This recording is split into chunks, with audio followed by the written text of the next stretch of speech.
Chapitre sur les vecteurs. Grand 1. Les coordonnées d'un vecteur.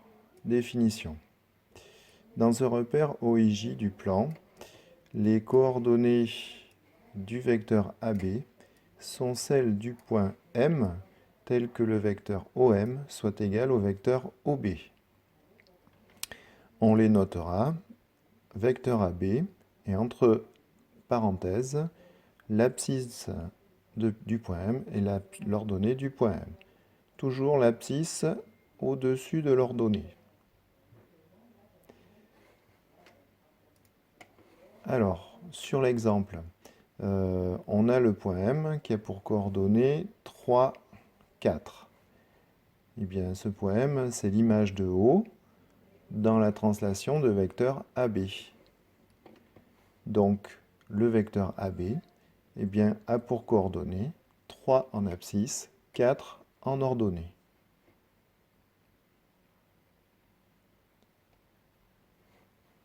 Définition.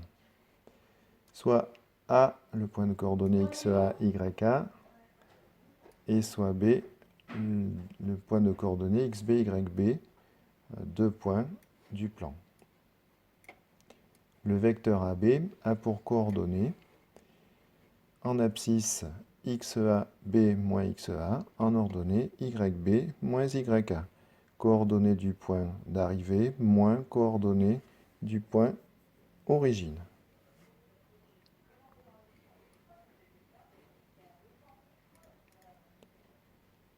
Alors, sur l'exemple, je suis ici en train de rechercher les coordonnées du vecteur GH.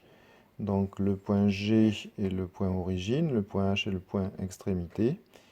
Les coordonnées du vecteur GH s'obtiennent donc en faisant les coordonnées du point H moins les coordonnées du point G.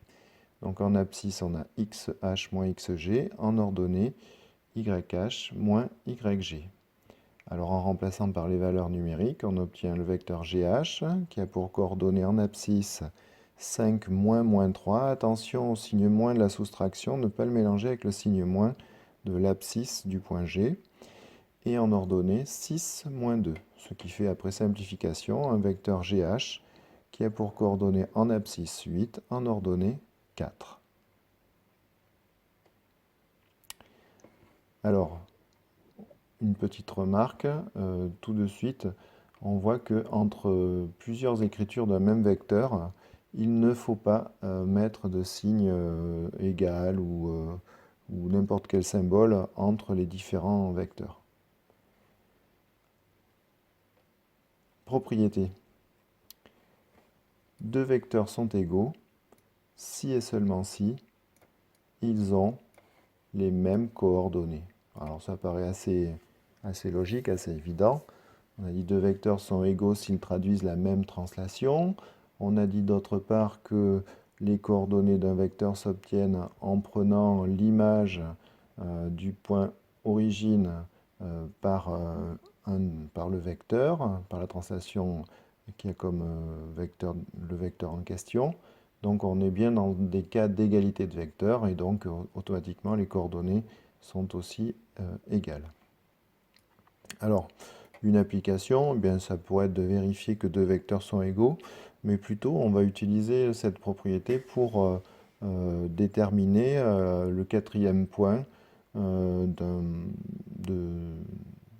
du plan dont les coordonnées vont former avec les trois points précédents des vecteurs égaux.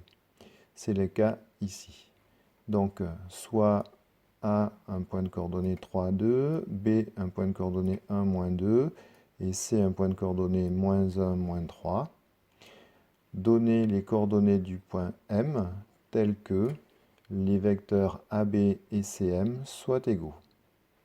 Alors, bien sûr, on va calculer les coordonnées et du vecteur AB et du vecteur CM. Alors, pour le vecteur AB, on a dit coordonnées du point B moins coordonnées du point A. Autrement dit, abscisse de B moins abscisse de A pour l'abscisse du vecteur AB. Ordonnée de B moins ordonnée de A pour l'ordonnée du vecteur AB. Ce qui donne donc 1 moins 3 et moins 2 moins 3 pour les ordonnées. ce qui donne après calcul, donc le vecteur AB a pour coordonnées en abscisse moins 2, en ordonnée moins 4. Alors maintenant, il faut calculer les coordonnées du point M, donc on doit résoudre une équation et donc commencer par choisir des inconnus, ce que l'on fait tout de suite en disant soit M le point de coordonnées x, y. Alors sous ces conditions, le vecteur Cm s'écrit en abscisse, abscisse de M moins abscisse de C, autrement dit x moins C, et en ordonnée, ordonnée de M moins ordonnée de C, c'est-à-dire y moins yc. En traduisant par rapport aux coordonnées de C, on obtient le vecteur Cm qui a pour coordonnées en abscisse, alors je donne la forme simplifiée, hein, après simplification x plus 1 et en ordonnée y plus 3. Alors on peut maintenant résoudre notre problème puisque on sait que le vecteur AB doit être égal au vecteur Cm, ce qui peut se traduire par l'écriture des deux équations suivantes, donc x plus 1 égale moins 2, pour traduire le fait que les abscisses des vecteurs sont égales, et y plus 3 égale moins 4, pour traduire que les ordonnées sont elles aussi égales. Vous voyez bien sûr apparaître tout de suite l'accolade devant ces deux équations, synonyme que ici nous travaillons non plus avec des équations, mais avec un système d'équations. Alors rassurez-vous, ce n'est pas un système d'équations très compliqué, puisque la plupart du temps, les inconnus x et y seront menées séparément, seront indépendantes, et donc il n'y aura pas de difficulté à proprement parler au niveau des résolutions d'équations. Par contre, il faut bien conserver le symbole accolade pour signifier que les deux conditions sur l'abscisse et sur l'ordonnée doivent être toutes les deux vérifiées en parallèle.